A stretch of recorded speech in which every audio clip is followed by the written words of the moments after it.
নরসিংদী সহ ৩ জেলায় বজ্রপাতে ৭ জনের মৃত্যু। কয়েকদিন তাপপ্রবাহের পর বৃষ্টি হওয়ায় জনমনে স্বস্তি।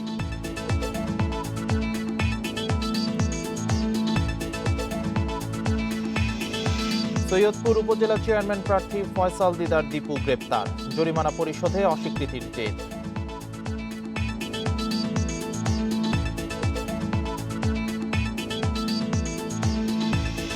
চট্টগ্রামের খুলশীতে বখাটে কিশোর চক্রের ৮ সদস্য অস্ত্রসহ গ্রেপ্তার, চাঁদাবাজি ও ছিনতাইয়ের অভিযোগ।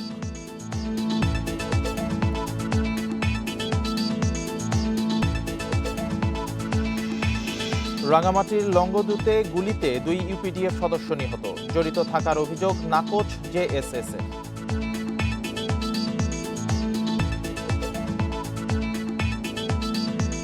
স্বাগত সমগ্র বাংলাদেশে, সাথে আছে রাকিব আহমেদ। শিরোনাম জানাচ্ছিলাম, এবার জানাবো পুরো খবর।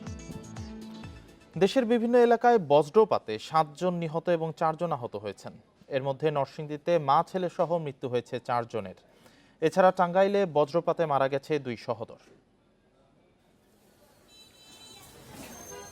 টানা তাপপ্রবাহের পর নরসিংদীর বিভিন্ন স্থানে হয়েছে গুঁড়ি গুঁড়ি বৃষ্টি। এ সময় আলোকবালির চরাঞ্চলে ধান কাটার সময় বজ্রপাতে মা ছেলে সহ 3 জন নিহত হয়েছেন। একই সময় শহরতলির হাজিপুরে বজ্রপাতে মসলিউদ্দিন নামে আরও একজনের মৃত্যু হয়। জ্বরের মধ্যে ফরাজ করে একটা ঠাডা পড়ে, অনেকগুলো ঠাডা বিজলি দেওয়ার পরে একটা ঠাডা পড়ার পরে তারা 8-9 জন ছিল এখানে। 8-9 জন থাকার পরে 6 জন একসাথে আহত হয়। সকালে বৃষ্টি বজ্রপাত হয়েছে না, ঠাডা পড়ে পরে সাথে সাথে মারা গেছে। টাঙ্গাইলের কালিহাতীতে ধান কাটার সময় বজ্রপাতে আফজাল হোসেন ও আমির হোসেন নামে 2 ভাইয়ের মৃত্যু হয়েছে। প্রত্যক্ষদর্শীরা জানান, ধান কাটার সময় গুঁড়ি গুঁড়ি বৃষ্টি সহ বজ্রপাত শুরু হয়। এই সময় এই মৃত্যুর ঘটনা ঘটে।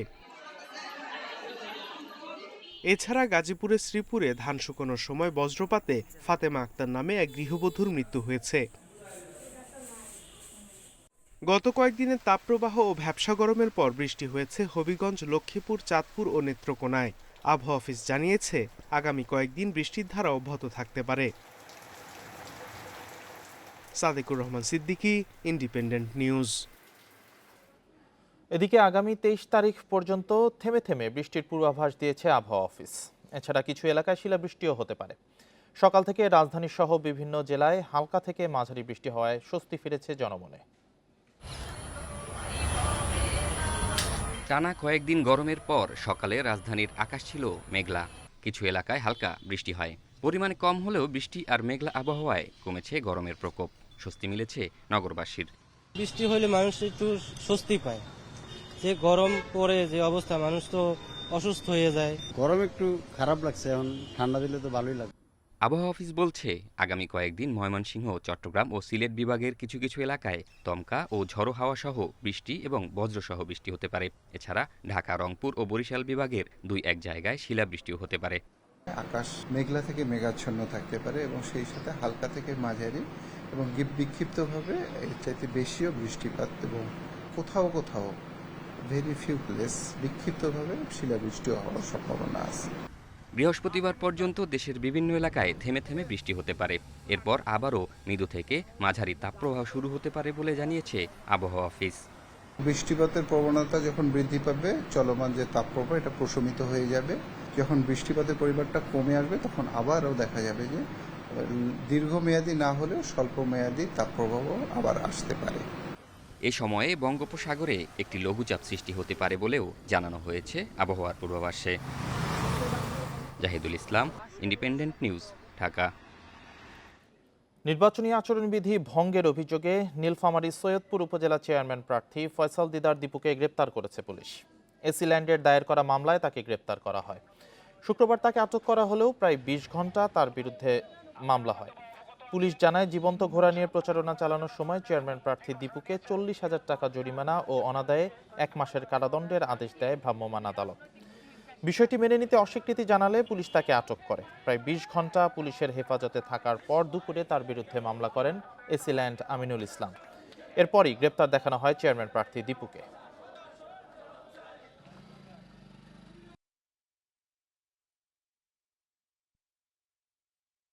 এজাহারে যেটা এসিল্যান্ড মহোদয় বর্ণনা করেছেন যে মোটরসাইকেল শোডাউন এবং আপনার জীবন্ত প্রাণী সেখানে প্রদর্শন করা। এ নিয়ে আরও জানাতে নীলফামারী থেকে যোগ দিয়েছেন সহকর্মী মাহমুদ আল হাসান। মাহমুদ, আচরণবিধি লঙ্ঘনের দায়ে প্রথমত তাকে জরিমানা করা হয়েছিল, পরে আসলে ঠিক কি ঘটনা প্রবাহের মধ্যে দিয়ে তাকে গ্রেপ্তার করা হলো, তার এখন কি অবস্থায় আছেন সর্বশেষ অভিযুক্ত চেয়ারম্যান প্রার্থী?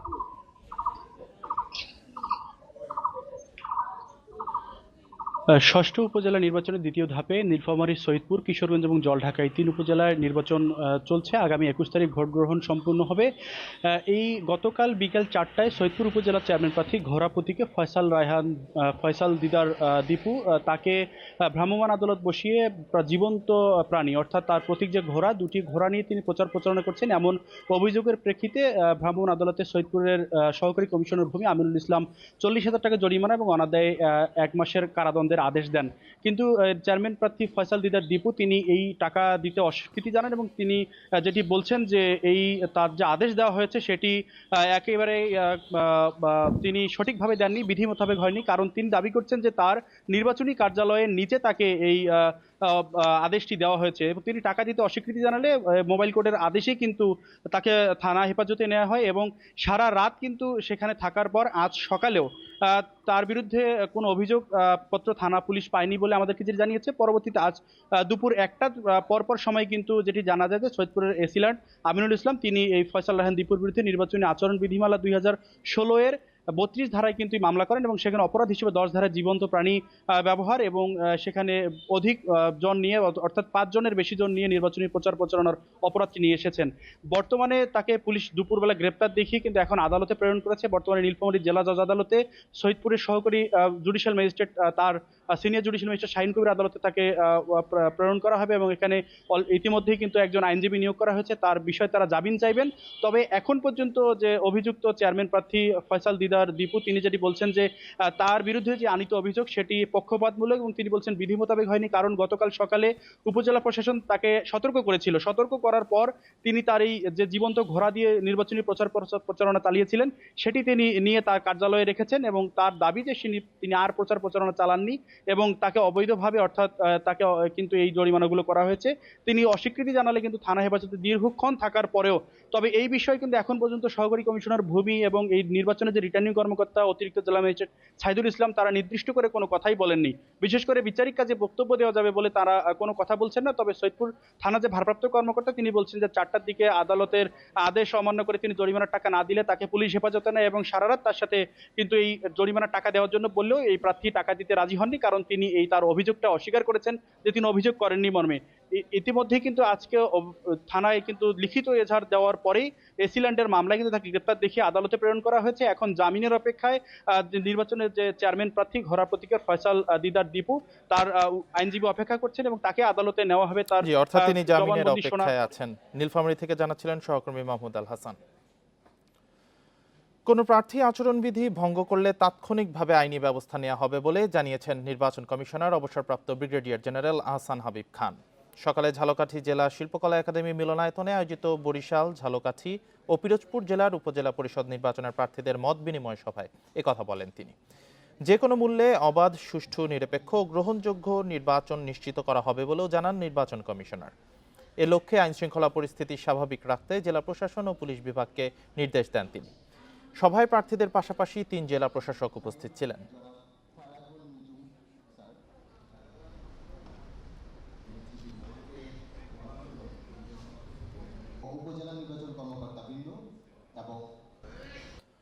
দ্বিতীয় ধাপের উপজেলা নির্বাচনে কর্মী সমর্থকদের নিয়ে শেষ মুহূর্তের প্রচারে ব্যস্ত প্রার্থীরা।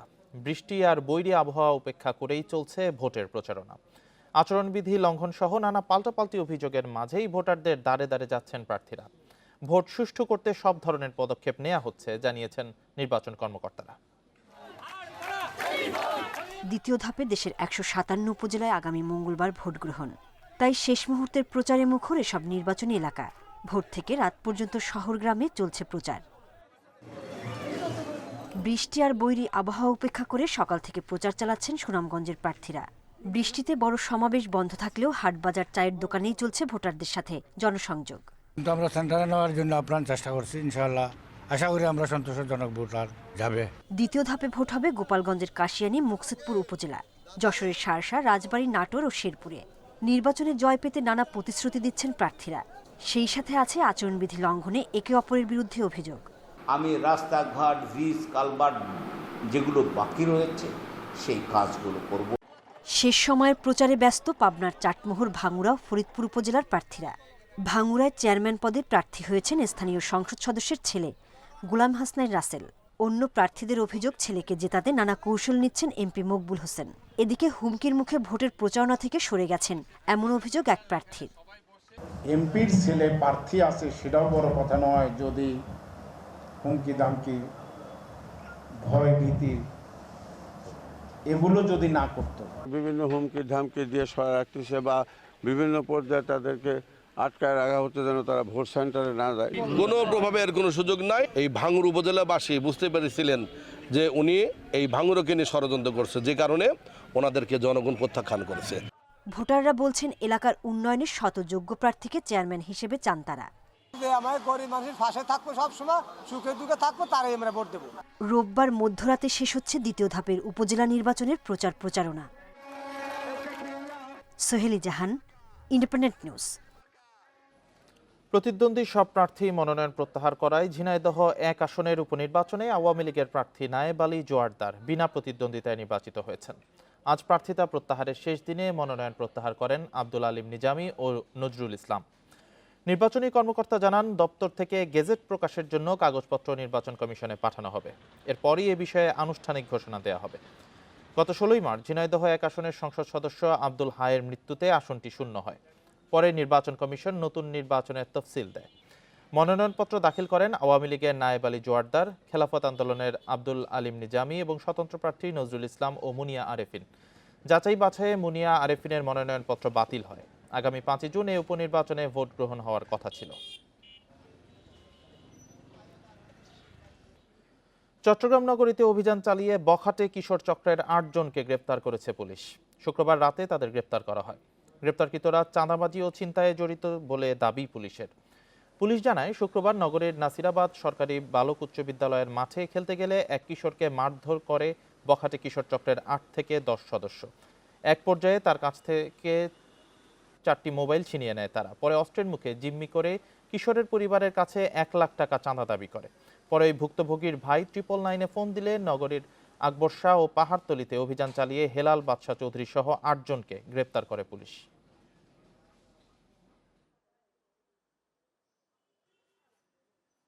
আব্দুর রহমানের ওখান থেকে তাকে উদ্ধার করা হলো, ভিকটিমকে। আর আব্দুর রহমানকে জিজ্ঞাসাবাদে সে তার সহযোগীদের নাম জানালো এবং তাদেরকে আকবর শাহ এবং পাহাড়তলি সহ বিভিন্ন এলাকায় অভিযান করে রাত্রেবেলার ভিতরে তাদেরকে 8 জনকে অ্যারেস্ট করা হলো। রাঙামাটির লংগদুতে দুর্বৃত্তের গুলিতে 2 ইউপিডিএফ সদস্য নিহত হয়েছে। সকাল 8:30টার দিকে উপজেলার লংগদু সদর ইউনিয়নের বড় হারিহাবা এলাকায় হামলা চালিয়ে 2 জনকে হত্যা করা হয়। নিহতরা হলেন তিলক চাকমা ও ধন্যরাম চাকমা। স্থানীয়দের দাবি, নিহত 2 জন ইউপিডিএফ এর কালেক্টর হিসেবে কাজ করতেন। শুক্রবার রাতে ইউপিডিএফ এর এই 2 সদস্য মনপুদি বাজার এলাকার একটি বাড়িতে অবস্থান নেয়। খবর পেয়ে প্রতিপক্ষের সশস্ত্র সদস্যরা সকালে বাড়িতে হামলা করে এবং তিলক ও ধন্যরামকে গুলি করে পালিয়ে যায়। লংগদু থানার ওসি হারুনুর রশিদ জানান, পুলিশের একটি দল ঘটনাস্থলে যাচ্ছে। এদিকে হত্যার জন্য জনসংহতি সমিতি জেএসএস-কে দায়ী করেছে ইউপিডিএফ। তবে হামলার অভিযোগ অস্বীকার করেছে জেএসএস।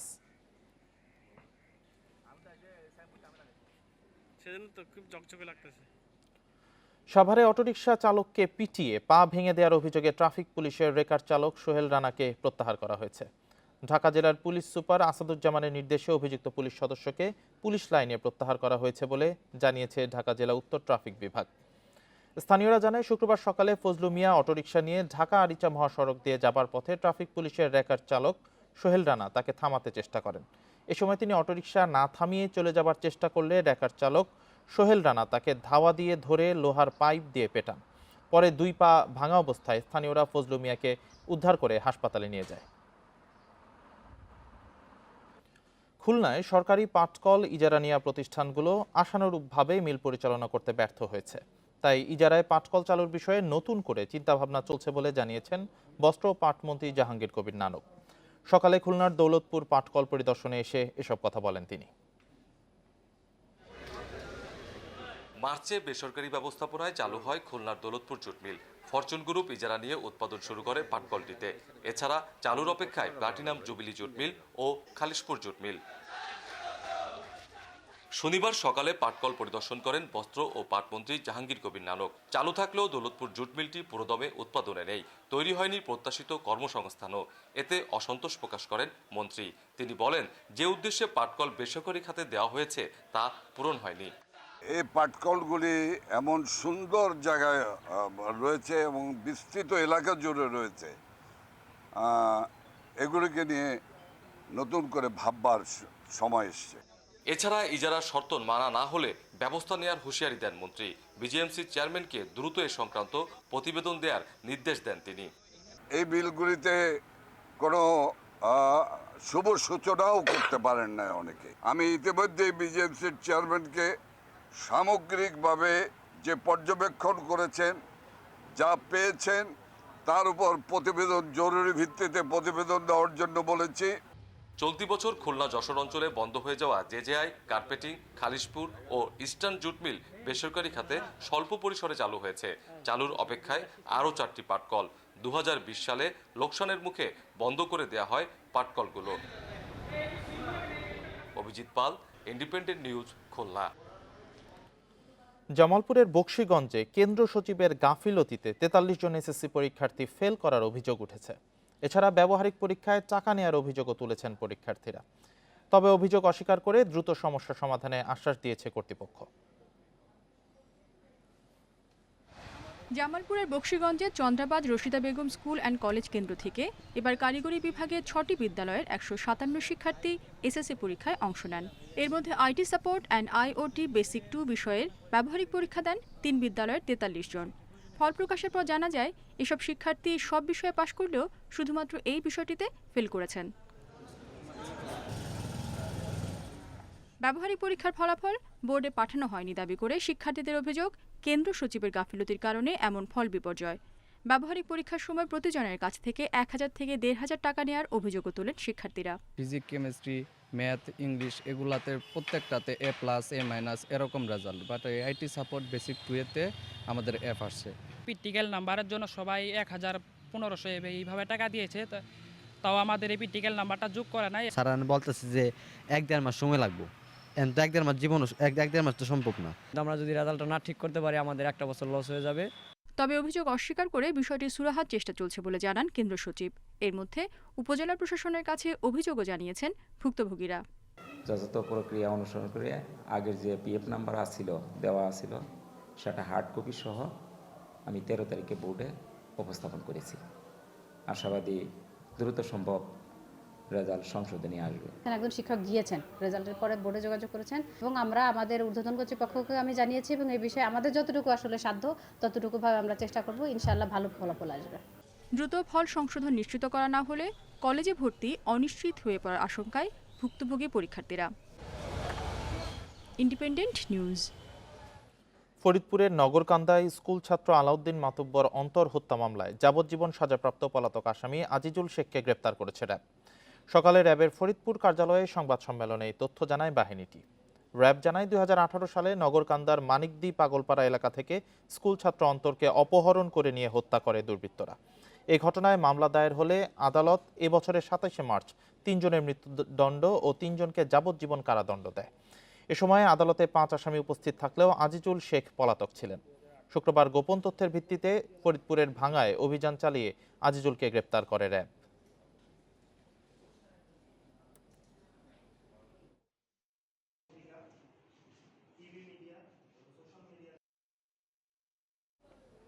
সাতক্ষীরার তালায় ধান বোঝাই ট্রাক উল্টে 2 শ্রমিক নিহত হয়েছেন। এই ঘটনায় আহত হয়েছেন আরও 11 জন। সকালে হরিশচন্দ্রকাটি সর্দার বাড়ির বটতলা এলাকায় এ দুর্ঘটনা ঘটে। নিহতরা হলেন কয়রা উপজেলার বগা গ্রামের সাইদুল গাজী এবং মন্দারবাড়িয়া গ্রামের মনিরুল ইসলাম। স্থানীয়রা জানায় কয়রা থেকে 13 জন শ্রমিক গোপালগঞ্জ এলাকায় ধান কাটতে গিয়েছিলেন। সেখান থেকে বাড়ি ফেরার পথে হরিশচন্দ্রকাটি এলাকায় পৌঁছে তাদের বহনকারী ট্রাকটি উল্টে যায়। এতে ঘটনাস্থলেই মারা যান 2 জন। ট্রাকটি জব্দ করা হয়েছে বলে জানায় পুলিশ।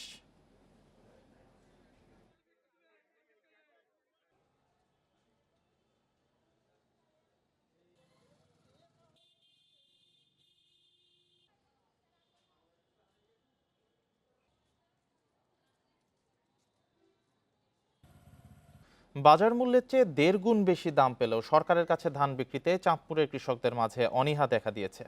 অ্যাপসের মাধ্যমে আবেদন করতে না জানা, পরীক্ষার ঝামেলা সহ নানা বিষয়কে কারণ হিসেবে তারা তুলে ধরছেন।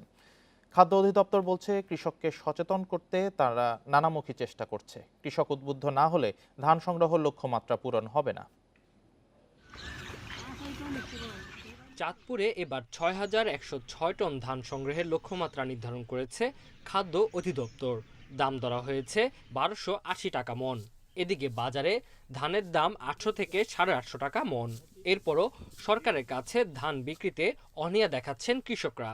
তারা বলছেন, অ্যাপসের মাধ্যমে আবেদন করতে না জানা, পরিবহন খরচ, পরীক্ষার ঝামেলা, টাকা পেতে দেরি হওয়া, এইসব কারণে তারা সরকারি গুদামে ধান দেন না। আমরা এই সম্বন্ধে বুঝি না, ধান বিক্রি করতে পারি না আর কি, না জানার কারণে। ধান শুকাইছি, শুকিয়ে নিয়ে আবার দিছি, দেওয়ার পরে ব্যাংকে টোকেন দিছে, ব্যাংকে গেছি, টাকা লাগে, আমরা ফান্ড প্লেস হয় না, আমরা পরে এসে টাকা নিয়ে ধান হয়। যদি মোটামুটি যে পরিষ্কারটা করি, ওই পরিষ্কার যদি এমনি ধান নেই, তাহলে দেখা যাচ্ছে কৃষকও কিছু লাভবান হইব আর কৃষকে কিছু পাইব। জেলায় এরই মাঝে অ্যাপসের মাধ্যমে আবেদন নেওয়া হচ্ছে। তবে আগের অভিজ্ঞতা থেকে খাদ্য অধিদপ্তর বলছে, লটারি শেষে যেসব কৃষক নির্বাচিত হন তাদের কাছে লক্ষ্যমাত্রার 10 ভাগ ধানও থাকে না। এদিকে কৃষি বিভাগ বলছে, গুদামে ধান দিতে তা ভালোভাবে শুকাতে হবে। উপজেলা পর্যায়ে দপ্তর যেগুলো আছে, উপজেলা খাদ্য দপ্তর থেকে বা এলএসডি সহ এগুলো আমরা লিফলেট বিলি করি এবং মাইকিং করি, যাতে আমাদের সরকারি এই যে খাদ্যশস্য সংগ্রহ টার্গেটটা আমরা ফুলফিল করতে পারি। এটাই আমরা প্রতি বছর করে থাকি। ধান প্রদানের পূর্বে উপযুক্ত পরিবেশে ধানকে ভালোভাবে শুকিয়ে নিতে হবে, যাতে খাদ্য গুদামে নিলে আর্দ্রতার কোনো সমস্যা না হয়, এবং ধান পরিষ্কার করে যাতে ধান সরবরাহ করে, সেক্ষেত্রে আমরা কৃষকদেরকে পরামর্শ দিচ্ছি। তাদের হাতে ধান থাকা অবস্থায় সংগ্রহ অভিযান পরিচালনার দাবি কৃষকদের। Independent news. শরিয়া ভিত্তিক আইসিবি ইসলামী ব্যাংকের মৌলভীবাজার শাখায় নগদ টাকা সংকটে দুর্ভোগে পড়েছেন গ্রাহকরা। প্রতিদিন গ্রাহকরা টাকা তুলতে এসে হতাশ হয়ে ফিরছেন খালি হাতে। এতে উদ্বেগ ও উৎকণ্ঠা দেখা দিয়েছে গ্রাহকদের মাঝে। তবে ব্যাংক কর্মকর্তারা বলছেন, এই সমস্যা সাময়িক। মৌলভীবাজার শহরের কোট রোডে অবস্থিত আইসিবি ইসলামী ব্যাংকের শাখায় গত রমজান মাস থেকে নগদ টাকা সংকট দেখা দিয়েছে। ফলে সর্বোচ্চ 10,000 টাকার বেশি উত্তোলন করতে পারছেন না গ্রাহকরা। প্রতিদিন এই শাখায় 20 লাখ টাকার বেশি চাহিদা থাকলেও এর 1/3 গ্রাহকদের বুঝিয়ে দিতে ব্যর্থ শরিয়া ভিত্তিক এই ব্যাংকটি। গত সপ্তাহে গ্রাহকদের বলা হয়েছিল রোববার থেকে এই সংকটের সমাধান হয়ে যাবে, তবে তা হয়নি। একটা সেভিংস অ্যাকাউন্ট এবং একটা স্টুডেন্ট অ্যাকাউন্ট, কিন্তু আমাদের দুই থেকে আমরা এখন পর্যন্ত কোনো টাকা উঠাতে পারছি না। 2-3টা ডেট দিচ্ছিল, বলছিল ঠিক হয়ে যাবে 2-3টা ডেটের ভিতরে, এগুলো ঠিক হচ্ছে না। 15 দিন হয়ে গেছে চেক এটা ধরে গেছিলাম, ব্ল্যাঙ্ক চেক, যে তারা কত অ্যামাউন্ট দিব, আজকে তারা 10,000 টাকা। কেন্দ্র থেকে ব্যাংকের এই শাখায় টাকা না পাঠানোয় এই পরিস্থিতি দেখা দিয়েছে। সাময়িক এই সমস্যা শীঘ্রই সমাধান হবে বলে আশা শাখা প্রধানের। কিছু লিকুইডিটি ক্রাইসিস হচ্ছে, ম্যানেজমেন্ট চেষ্টা করতেছে খুব তাড়াতাড়ি সলভ হয়ে যাবে। আর কাস্টমার টাকাও আমরা দিচ্ছি প্রতিদিনই, সমস্যাটা বেশি দিন থাকবে না। বাংলাদেশ ব্যাংকের তথ্য অনুযায়ী 2023 সাল শেষে ব্যাংকটিতে 1,823 কোটি টাকার মূলধন ঘাটতি দেখা দেয়। একই সঙ্গে 790 কোটি 4 লাখ টাকা বিতরণ করা ঋণের 87% খেলাপিতে পরিণত হয়েছে। Independent news. ঝিনাইদহের হরিণাকুণ্ডুতে আধিপত্য বিস্তার নিয়ে দুপক্ষের সংঘর্ষে 20 জন আহত হয়েছে। আটক করা হয়েছে 5 জনকে। সকালে উপজেলার ভাতুরিয়া গ্রামে এই ঘটনা ঘটে। স্থানীয়রা জানায়, আধিপত্য বিস্তার নিয়ে সাবেক ইউপি সদস্য কোরবান আলী ও মশিউর রহমানের মধ্যে বিরোধ চলছিল। এরই জেরে সকালে মাঠে ধান কাটাকে কেন্দ্র করে মশিউরের সমর্থক হাশেম আলীকে মারধর করে কোরবান আলীর সমর্থকরা। পরে এক পর্যায়ে উভয় পক্ষের লোকজন দেশীয় অস্ত্রশস্ত্র নিয়ে সংঘর্ষে জড়িয়ে পড়ে। খবর পেয়ে পুলিশ ঘটনাস্থলে পৌঁছে পরিস্থিতি নিয়ন্ত্রণে আনে। আহতদের ঝিনাইদহ সদর হাসপাতাল সহ বিভিন্ন হাসপাতালে ভর্তি করা হয়েছে।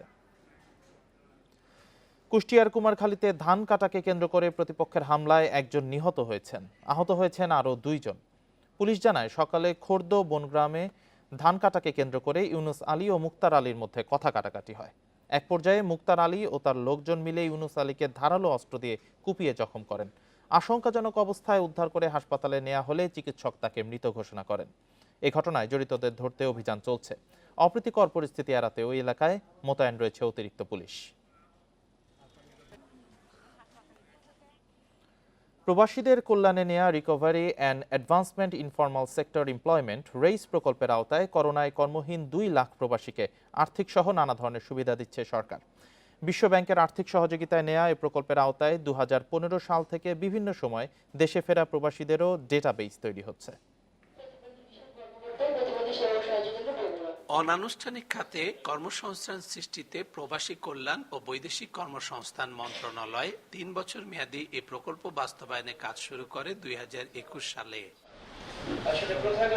বিশ্ব ব্যাংক এ প্রকল্প বাস্তবায়নের টাকা দিয়েছে 425 কোটি আর সরকার দিয়েছে 2 কোটি 30 লাখ টাকা। উদ্দেশ্য করোনায় কর্মহীন 2 লাখ প্রবাসীকে নগদ সহায়তা, তাদের দক্ষতার সনদ প্রদান, প্রশিক্ষণ ও অর্থনীতির মূল স্রোতধারায় সম্পৃক্ত করা। ইতোমধ্যেই এ প্রকল্পের আওতায় করোনায় কর্মহীন 5,500-এরও বেশি প্রবাসীকে নগদ 13,500 টাকা করে দেয়া হয়েছে। কর্মহীনদের জন্য আরো বরাদ্দ রাখা হয়েছে 170 কোটি টাকা।